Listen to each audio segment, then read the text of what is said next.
নওগাঁর আত্রাই এবং রানীনগর উপজেলা পরিষদে নির্বাচন চলছে, ভোট গ্রহণ চলছে। এই বিষয়ে রানীনগর বোয়াটা উচ্চ বিদ্যালয় কেন্দ্র থেকে বিস্তারিত জানিয়েছেন আমাদের প্রতিনিধি রায়হান আলম।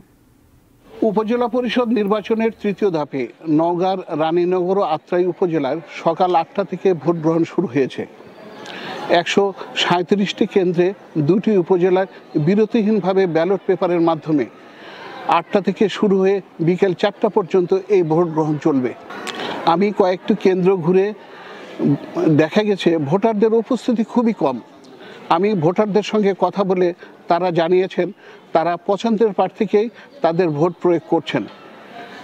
এদিকে কয়েকটি কেন্দ্রের প্রিজাইডিং অফিসারের সঙ্গে কথা বলে তারা জানিয়েছেন যে সকালে ভোটারদের উপস্থিতি কিছুটা কম হলেও বেলা বাড়ার সাথে সাথে ভোট কেন্দ্রে ভোটারদের উপস্থিতি হবে বলে তারা জানিয়েছেন।